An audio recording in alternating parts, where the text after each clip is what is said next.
Ladies and gentlemen, boys and girls, we're back, Za Nyimbo podcast, and today we're chilling with one of the dopest, if you don't know, you're gonna know today, but this is one of those people that you need to know, Malawians representing the country on a global scale.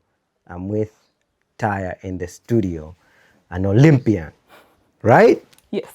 Okay, first of all, what is an Olympian? Because I'm sure a lot of Malawians are like, Olympian, this is Yanis. What is an Olympian? So an Olympian is somebody who has competed at the Olympics. So I have competed in the Olympics in Paris 2024. And yeah, I'm an athlete, a swimmer. Shout out to you. And any medals to your name? Yes, I have a lot of medals. I haven't counted. Would you like to share like one of those that you're proud of? Like, this medal right here. I think my first international medal, I don't know how old I was. I think I was 11. I went to Zambia for a competition and got so many medals there, and I was surprised with myself. So I think those are the most close to me. Yeah. Yeah. 11 years old, you were in Zambia. Yes. You went to do like a competition there and you won medals. That for me tells me good is intuzi. Yeah. So I want you to take us through the journey. You as an Olympian, right now, like you're a kid. Then what was the passion coming from? Like, where did you decide, this is the path that I want to, take as a kid? I think when I started, it wasn't serious because I was at a school where they taught us how to swim. So everybody in my class was learning how to swim at the same time. It's just when my teachers were telling my parents, oh, she really loves the water. And at the time, they also didn't take it seriously. But as we got older and we continued swimming and some people dropped out, some of us stayed. And I think the passion grew from there. Yeah. So that's in Malawi. This is in Malawi. Yes. Right. And then when you maybe just rewind, go back, in your days as a kid, as we grow up, we're kind of different aspirations, like our goals, like what we want to become and stuff like that. Did you, by any chance, think that this is the path that you want to take, or it was inspired by, your parents learning the information from school? Whether you love the water, or this is really something that you wanted to do? I don't think it was something that I thought was possible to do. But as time went and I was more exposed, then I was like, okay, this is actually something that I can do. Because at the time, there wasn't a lot of people to look up to in this sport. There was just a few people who swam, and they also didn't really make it that far. And so for me, I was like, okay, maybe I'll make it to where they are, and then I'll do something else afterwards. So, yeah. Yeah. So how does it go? If someone wants to become like an Olympian, like the process, become like a professional swimmer. So I'm talking from a perspective of a Malawian. This is like a Malawian from the grassroots. They're looking up to you right now, like, oh, she went to the Olympics, blah, blah, blah. How do I take on that path?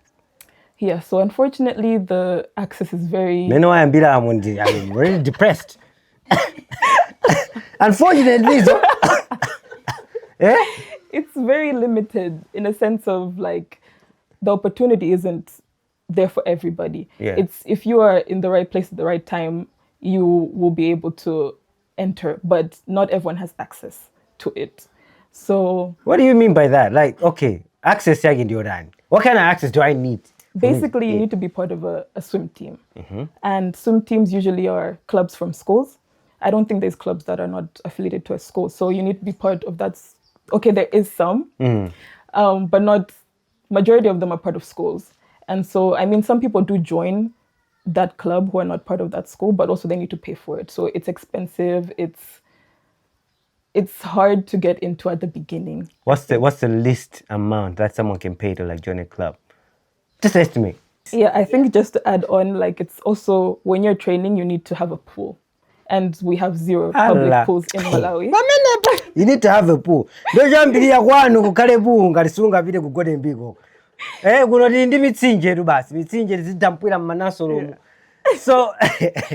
for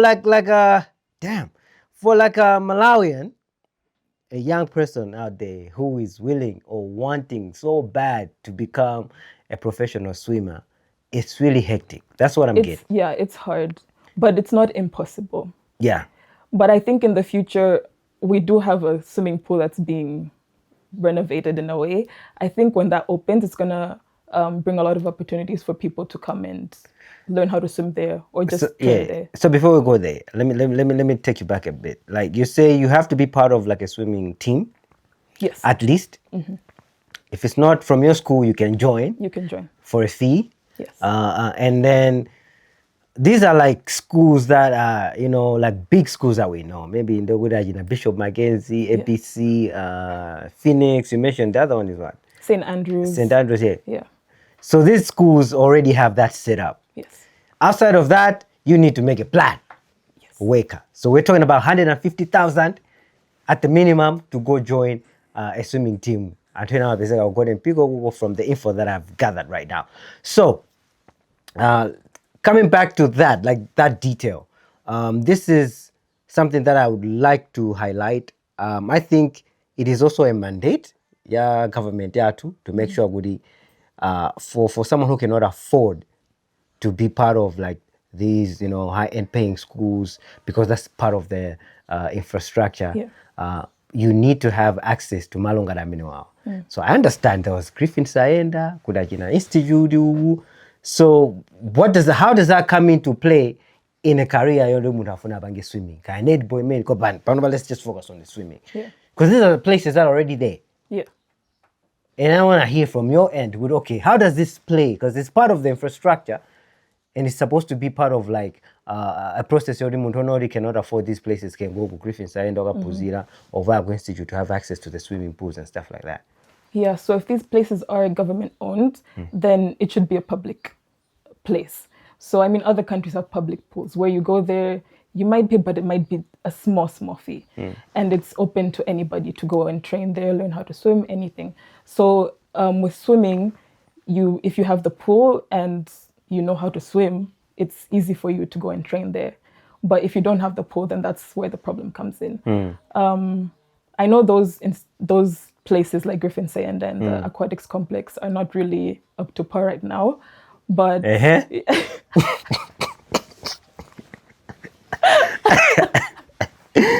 guys.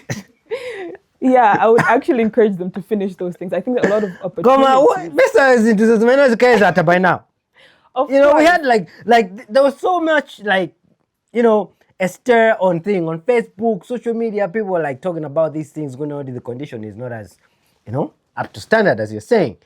But these are like platforms or spaces where we could actually have opportunities if we were serious. Like Yago Institute, you said it's 50 meters? Yes. Like that's the biggest, one of the biggest in Southern Africa? Okay, so there's two types of pools. There's a 25 meter and a 50 meter. 50 meter is called the Olympic size swimming pool, which we don't have in Malawi. That was the only one at the time when it was working. So we have one, but it's not working. Yes.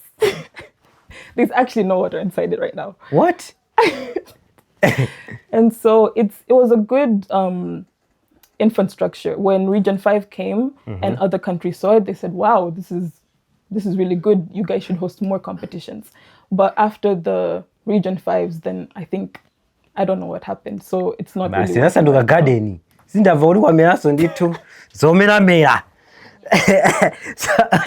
So why do you think these things happen like this in this country? Because I feel like there's certain areas that we do not put much emphasis on. Like our focus is not into like swimming, a netball, but these are some of the sports that are really doing well, you know, and people are really doing good in these areas.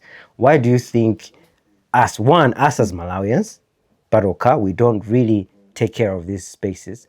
Two, why do you think the government doesn't really, you know, focus on pushing, you know, spaces like this? You're watching ZaNyimboTV. Don't forget to like, subscribe, and share. And also, if you want to partner and promote your stuff, you can get in touch. The numbers are in the description of the video. But also, if you're watching this from Facebook, the numbers and the links will be down in the comment section. Keep it locked.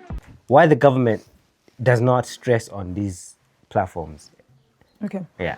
I think it's firstly priorities. Maybe they prioritize other sports over others because there's more history with them.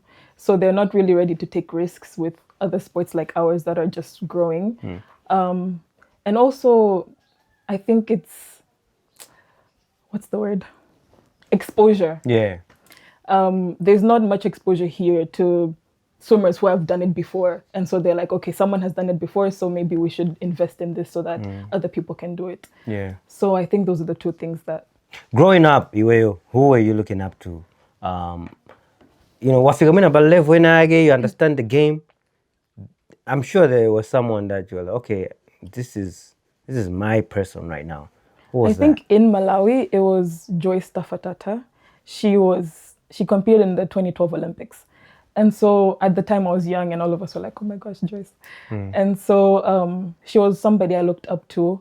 But then outside there were... Another thing is that a lot of Black people don't actually swim. A lot of people... Hey,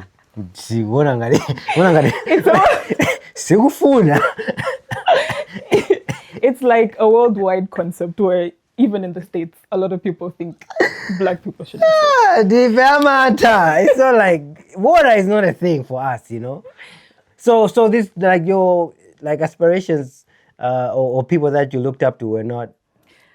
Well, okay, Black, at the time there what wasn't anybody who I could see who looked like me on the global stage. Only in 2016, I hope I have my facts correct, but Simone Manuel from the US, she's Black American. She was the first Black female person to win an individual Olympic medal in 2016. So, and she's only one of the few who actually have made it at that level who is Black. So I think that's also something that's a factor in this sport when it comes to people like us. So Joyce, is she still swimming? No, she stopped. Malawi. It's okay. We continue with the conversation. I'm chilling. I'm chatting with Taya, an Olympian, and she's a professional swimmer. We just want to understand so that maybe you, who's watching and wants to become like a professional swimmer, you could, learn a thing or two. One of the things that you think is so hard in this career, is I think for me, I think it's training. But for you, what is it like for you to be like the discipline to like become what you've become? I think you need to be mentally strong. Yes, there's a lot of discipline that comes to it. At a level you're training maybe 5 hours a day. 5 hours a day, mad minimum. In the water, you're there for 4 hours, and then you do 1 hour gym sessions. Yeah. Okay, wait. 4 hours in the water? Yeah, but not straight. It's like 2 in the morning, 2 in the afternoon. Okay. Yes. But in the morning...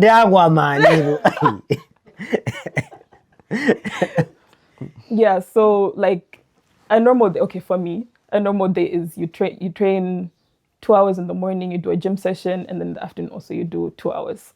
So it also comes to being disciplined yourself, because you have to wake up early in the morning. Even at training, you need to push yourself. Competitions, you need to be able to withstand pressure. You need to, especially if you're representing a whole country. So it's the mental aspect of it that you need to be mentally strong. Yeah. I think that's the most difficult thing. The best time to train for you is what time? Well, I don't make the times. Well, okay. Oh yeah? That's interesting. Because I'm part of a club, so they have their own times where they train. I prefer training in the morning. I do not like training in the afternoon, but... Oh yeah? So guli bezona wudi ineondi ganizama on this panga training and you have to go by the schedule. Yeah, there's a schedule and you need to go by it. Yeah. What's the name of your club? It's called... Okay, it doesn't have a proper name, but it's stipendium athletes, basically, yeah. Yeah. Shout out, man. Like, now I want to get into like your career, your school, like how did you get yourself outside of this country now, because I know you're Malawian, but you've been outside of the country through the same career path that you took, and like, if you don't mind sharing the story, like how that happened. Okay, so first I got a scholarship to go to the US to train. This is called the World Aquatic Scholarship, and they give it to developing countries who don't have facilities or access to train at that level. So they give us these scholarships to go train in these countries that have these facilities. So there's usually several of us from developing countries who train there. You have to apply for it, obviously, and also you need to have competed in world championships or like these bigger events. So yeah, at the time I had competed in them and I applied and I got in. And I went to the US for a year, and then I also got another scholarship to train and study in Hungary. That's where I am currently. So you're studying what exactly? International relations. And then you're doing swimming as well. So how do you balance? I mean, the discipline in the swimming and then the studies that you're doing, that's like a lot, you know? Yeah, it's not easy at all. Because school by itself is already hard, and also just elite training is also hard. So you need to find a balance. It's hard. Most of the times one thing will suffer, but you need to be able to have that discipline to manage both. Funny stories that you can share from the Paris journey. Like I'd like to understand like some of your funny stories and maybe ridiculous ones as well. Where you're like, okay, this is crazy, but anyway. Anything, you know, any story, any fun one? Well, I think at the time for me, I was just excited to be there. Yeah. I was documenting the whole journey. I was TikToking a lot at the time. I think that was something that was a highlight for myself because I thought it was so interesting. And a lot of people were engaging with me at the time. I think even now people will be like, oh, I remember you. You were vlogging from there. And one thing I kept saying there is that there's a lot of security. There was a lot of security at that place, yes. From a lot of countries, not just people from Paris. And so that was just interesting to me. So the security was for what exactly? Basically. Yeah, for you guys. Did you feel that threatened, or is it just like a system that is set? I think it's just, okay, they were protecting us from other people. I think with too much of that, you can make people also become like nervous. Okay, why so much security? Exactly. Did you feel like that? Maybe, I think so. Because I had heard that Paris is that place where a lot of things happen. So, yeah. Was this like government funded when you went there? From Malawi? Yeah. Yes and no. I think there's a lot of institutions that come together to make something like that happen. But like the IOC, MOC, maybe Sports Council, they're all part of it. So everybody chips in. Yeah. The dollar argument a bunch. Like I know you people when you go out there, there's some my dollars I'm a cow out but tumba. Yeah, we get a stipend basically. Yeah. Oh yeah, do you wanna share? do you wanna share like for on average? All I can say is that they should do better. But we get a certain amount of money. I don't want to say too much. Yeah, I hear you. I understand, which means this is a frustrating story, and I can see from your face, you know, you should do better, whoever you are. Do better. So, like I feel like these are things that we need to talk about, because if you feel like this, it means you're not the only one. Yeah. Probably the whole team, like whoever went for these games, they felt like they were not like treated as, you know, as they were supposed to. Yeah. So what is one of the things that you think we can change, you know, in line with making sure with my guy, when you go out there, you're in your element, you're focusing on just winning, because the more you feel like it distracts you from performing. You know, so you said, Woody, they should do better. What should be the thing that should be done? I think, firstly, they shouldn't just start focusing on you when you're at these competitions. It should be a journey. You should take that journey with them, right? They should be able to, like, check on you or just be with you, maybe give you something throughout the journey to get there. So at least you know as an athlete, like, okay, I have people who are behind me. When you're there, they should... I don't know how much money they should give us, but motivation. And then for the mandira ma $500 koyambirira ndikomalizira pamene anzano amene amangokuperekeza niwo amanda $200 per day. Is that info correct? I can neither confirm nor deny.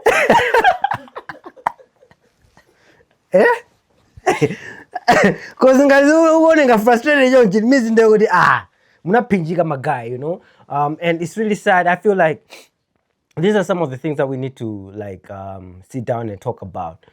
These people that go out there and represent us as a country, you know, whether it's sports, kind of music, they need to feel like, you know, they're well taken care of, like everyone else. Because once you start comparing, zanga kulandira izi, ine ndikulandira iyi. I think moving forward, we need to like sit down and really put in too much effort into making sure with the structures that are put in place for our own superstars to feel like they're superstars when they go out there. That's what I can say. So infrastructure and you being like an athlete, you know, in Malawi, I'm sure you've also experienced the life outside of this country. Yes. And how you can be treated, you know. You're a professional, you're carrying something that most people would want to carry, even outside of the country. When they look at you, they think, hey, wow, you know, I want to be like you. Mm-hmm. And then you come back to Malawi, people are like, this is Yanni. You know, what is the contrast like? Like for you, how does that make you feel? Because you grew up in Malawi, and then boom, you were see 2 minutes US, Hungary, like you're seeing life from a different perspective now. How does that make you feel to come back here and then everyone else is like, oh, well, okay, swimming, bobo, sharp. Yeah, it's a bit sad. And it also like almost makes me not want to be in an environment where I'm not, let's say, celebrated or something. Like, yeah, where I stay, there's a lot of, the swimming culture there is big. Like, that's why the center is there. And a lot of people are like, oh my goodness, an Olympian, right? Like they know the hard work it takes to be there. So they look up to you, they encourage you. But like, yeah, here you come and nobody's like, okay, the Olympics, what's that? So yeah, I can say the difference is that one place they understand you better. Mm. I think maybe it's just exposure here where, I don't know. Wow. It's really sad, you know, to the superstar Mozimuno. I mean, I feel the same way, like what she's saying. But it's up to us, Malawians, to do better. Like, we need to treat people, our superstars, and people that are really, really taking this country to the far ends as special as they're supposed to be treated. Because it's not easy. You cannot wake up tomorrow and become an Olympian. No, you need to earn it because of the hard work it takes and the dedication that it takes. So, you said, I overheard you say something like, you know, how does that look like? Like, what do you mean by that? Because do you think Malawi is not a conducive environment for your career, or why would you say something like that? Yeah, I think it's the environment, it's not there for me at the level that I'm at now. Like where I train, there's the facilities, I have so much around me that ensures that I succeed. Mm. If I come here, we don't have 50-meter pools. Even the pools are not heated. I can't train the whole year round because it's winter at some point. The water's cold. You can't swim there for a long time. There's just not much for me. Are you trying to tell me, Woody, they heat the pools for you like when it's cold? Yes. And it's indoors. Jacuzzi. My guy. It's not easy to become an Olympian, and then the facilities here we don't have. So this is one of the reasons why you would say, you know what, I cannot be in Malawi and do what I do, because until I retire, then I will come back, try to help. Have you ever thought of like maybe doing something about it? Like, so what do you think? What are your thoughts? Like in trying to make sure, would it maybe a young Malawian, a young Taya right now, who's from Dundee, should experience life differently if they want to pursue this career? Well, actually, currently I'm part of the Athletes Commission, which is under MOC. So there's previous Olympians who have created this commission. And we have activities that we do. We're trying to push also for that, like facilities to be finished and stuff like this. So once those things start to happen, it's going to open more opportunities. So that's currently what I'm doing to help the scene around here.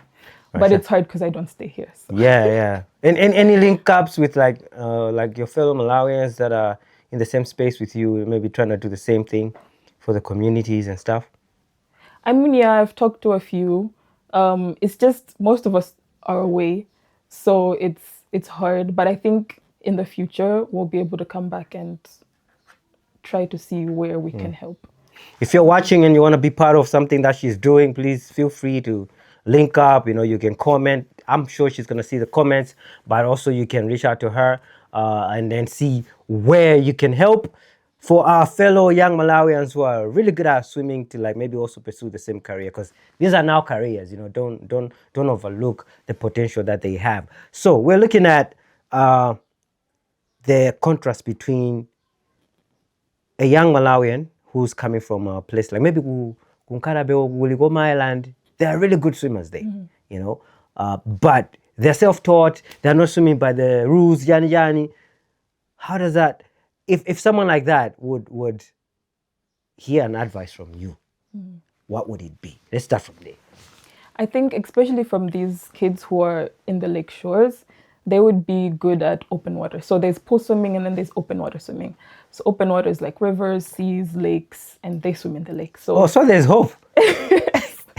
We have hope, guys. Pool swimming has a lot of rules. Yeah. There's a lot of rules. There's this thing called DQ, which is disqualified. You can get disqualified easily for anything, like sudden hand movement. It's very strict. So for someone who has already learned how to swim in a certain way, it's hard for them to change and start to like swim pool swimming. But it's not impossible, but it's hard. Yeah. So for them, I think it's better for them to focus on maybe open water swimming, and there's a lot of opportunities that comes with that. You can also go to World Championships. Even Olympics has open water swimming. So yeah, it's possible. Open water swimming. This is something that I learned recently. In fact, today, I did not know kuri anuma sambira mitsinje numa dampira and opportunity to make it big, because there's new now. This is like a new thing, right? Would you say it's new, but then it's like I think it's an industry that is growing. Yeah, I think it's not new in the world. It's new maybe in developing countries like ours. Yeah. So I want you to like maybe just give me like a rundown. Let's say today they're like, okay, I cannot do maybe the professional way through the swimming lessons, commanding the access to Mtsinje or Lake Malawi. How do they get involved in open water swimming? Is there like, do they have also clubs, or is there like a specific what you call the process that you need to go through for you to like become? Well, I know that MOC holds camps, and Malawi Aquatic Union also goes and scouts people from these lakeshore places and bring them into camps, try to train them to be able to start maybe. But also, as I said in the beginning, there's limited access to a lot of people. So I'm not very sure that everybody would have an opportunity to be able to join. And I don't even know if there's clubs in Kota or Liko. You're watching ZaNyimbo TV. Don't forget to like, subscribe, and share. And also, if you want to partner and promote your stuff, you can get in touch. The numbers are in the description of the video. But also, if you're watching this from Facebook, the numbers and the links will be down in the comment section. Keep it locked. So it's a whole process, Yeah, it's not something that you can just decide and no, I'm going to be part of this and then boom. Anyway, I am interested in now the last part of this conversation is the branding aspect, like Malawi right now is transitioning, there's a lot of things happening in most industries, and one of the biggest things that we're trying to figure out or move towards is brand partnerships and then maybe brand collaborations and stuff like that, my deals. You being out there, can you stress on the importance or like, I think you've also like experienced how it is to like be in a space where people are just genuinely in love with what you do and they're willing to sponsor, and then coming back here, it's not a thing. Yeah. Can you stress the importance of such, players in the game? Yeah, I think it's important for institutions to get involved. One thing that the swimming in Malawi lacks is sponsorship. Even in a few weeks we have nationals, and there's certain types of institutions that sponsor most of the times. They're parents of swimmers and they know what the swimming is about. But other people who don't really have an idea, if you go and ask for sponsorship, they might ask the importance of it. But swimming is growing. Even out there, they're really focusing on developing countries. Because they have their countries where there's all the facilities. I think they've really, the talent there is as it is. Here, they don't know where the talent is. We haven't groomed it. So they even want to help out. So if you invest in swimming now, it's a big business. Yeah. You know, the business, bro. Open more than I think it's a business. Think about it. I mean, we have access to these rivers, lakes, and we've got a lot of young people that are really swimming. And we have people that have a lot of money. Why are we just putting money into soccer? Put money into open water so that people can also experience and then maybe become something big in the industry. So that said, I want to hear from you. The biggest brand that you've ever worked with or experienced or maybe cross paths with, recently. Not in Malawi. I'm not talking about Malawi because it's obvious, none. but then out there for you to say, oh, I never thought I would be in the same space with this brand and then I get to access certain things from them. What would it be? Which one? So in the swimming world, the big brands are Arena and Speedo. And when I was training in the US, Speedo kind of sponsored our team.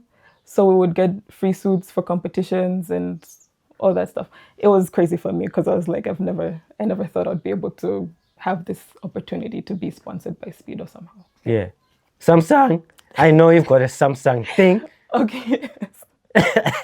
At the Olympics, you get a lot of free things. There's a lot of brands, thousands of brands. But it's not free. You think about it. It's not free. Yes. Because if it was free, then everyone else would have gotten it. Yes. You earned it to some extent, you found yourself in that space to get that item. So how did that go about? I mean, this space, and then all of a sudden everyone else is getting a package from Samsung. How did that happen? Well, Samsung is a partner with the Olympics. So at every Olympic Games, they give athletes free phones. And yeah, there's free phones. So we got these free phones. Munangolandira nditu my phone. And I'm sure these are not cheap phones, right? No. Muguvaruka incentive. I mean, no matter how dump we are missing, you can link up with Samsung and get a Galaxy phone, whatever. I don't know, But these are things that they look small, but they're big because they push you to work harder because you never know what can become, and you being one of those Malawians who is out there exposed, doing your thing. What is the last thing that you want to tell a young person, looking at you right now and thinking, what, I think, I have an interest with this thing and I'm good at swimming, but I just didn't know, I don't know where to start. Maybe you can just share your thoughts. That's your camera right there. Okay, I think firstly, it's possible. Anything you put your mind to, it's possible. Where swimming is going now, it's going to be easier for people to grow in it. And there's a lot of opportunities out there in the world for you. It can be a career that you can do in your life. Some of us are examples. But you can even take it further than us. So I think that would be what I would say to them. All right. So, music is the center to everything that we do as human beings, There's music in sports, there's music in just basic everything that we do. In your car, you're listening to music. Yeah. And you as a sports fanatic, I mean an Olympian, specifically, when does music come in how does it play a role in your career? I think music is important for me. When I'm training, let's say in the gym, the type of music I'm listening to, I think it's gets me going. Also, before competitions, I'm always listening to something. Before my races, it calms me down. So it's important for my mental well-being. Yeah. What kind of music do you listen to? Like, it depends on the type of season I'm in at the time. It changes. But you cannot go to the gym, go and wear sad music. It's possible. Oh yeah. That is interesting. I never thought. So much you still have to like. Yeah, I mean, you're doing this every day. Yeah. There's some days you need to listen to something sad. So what's the saddest song that you ever listened to during your gym time? I don't know. I think I have a whole playlist probably. Any Malawian songs that you're vibing to right now? Specific songs? Okay, I like a lot of Malawian songs actually. Even when I'm out there, I listen to a lot of Malawian music. I like Plan by Umali. Praise Umali. Yeah. Yeah, those songs that just have a story. I really like those songs. Simudza Sinta. I love those songs. So shout out. They're in my playlist. Any artists you'd like to meet and maybe get an autograph or just bump into and be like, yo, your music saved my life? I think there's a few. Yeah. Should I name drop? Yes, name drop. I want to know. Name drop. Okay. Yeah, the Praise Umali, Gwamba, Kelvin sings. Their music is like, it tells stories. Yeah. So it's easy to relate. True. Yeah. All right. It gets me through training. Shout out. I really wanted to know like the music side of things, like how it comes into play into your career. So, my artist, in a race, keep doing what you're doing because, it's very important. Shout out to you, man. Lastly, if someone wants to be, get into a scholarship like the one that you have, is there like some information that you want to share that people maybe can, look into, and then, who knows, Yeah, so these scholarships pass through the Malawi Aquatic Union. So you apply through them. I think they come out every year. And then, when you apply, you get accepted. And then you have to know how to swim, though. Yes, you need to know how to swim. And there's also other rules to it. You need to attend certain competitions and Within Malawi? My competitions within Malawi or outside? Outside. So it's a you've been around. Like name 5 countries that you've been at because of like swimming. It's really a lot. Oh, yeah? You can give me a continent. Really? Really? Yes. The best country that you've been at? Scenery-wise, I would say Mauritius. Technology-wise, Japan. Yeah. I really like Japan. Actually, I like the Asian continent a lot. Oh, yeah? Yeah. So you'd go live there? Yes, actually I would. For sure? Yes. The language is not a barrier? No, it's not actually. And people are very friendly. Yeah, so. So you've traveled around the world by just swimming? Just swimming. Hey, come on, guys. We na kuvulika ndawuni mu kwesesa. Nzana wangu Zambia wangu la matichubi. From here, from Malawi all the way to Asia, guys. So, if you're talented out there, they say that your gift is going to open like doors for you in the biggest places, So you need to treat your gift as a treasure, because you never know where it's going to take you. And thank you for coming through. I really appreciate it. And I think maybe young girls out there who are watching, they're also inspired, or young guys, I don't know if you're into swimming. But I was chilling with Taya, an Olympian, who's been around the world through the swimming thing, Do not despise it because it's a real thing. So I want to share, like give you a chance to like maybe tell the people where they can find you if they want to keep in touch or get in contact or maybe learn a few things from you. Where can they find you? Social media, emails, whatever, So yeah, I think I'm on all the social media platforms. Facebook. As your social media handles? Facebook, it's Tayamika Chang'anamuno. Instagram, TAY_AMIKA. TikTok, also the same as Facebook. And my email is miss.tayamika@gmail.com. All right. So those people who are interested in this, please do contact her and then learn a few things, because we cannot exhaust all the knowledge that she's acquired through her career. But I feel like if you're interested into this thing, then you need to give her a shot and make sure you take you through the process. Otherwise, I'll see you next time. Please remember to subscribe, like, and share. And shout out to everybody who's been supporting us, because we reached 20,000 subscribers on YouTube, and we're counting, So I appreciate you guys. Until next time, peace out.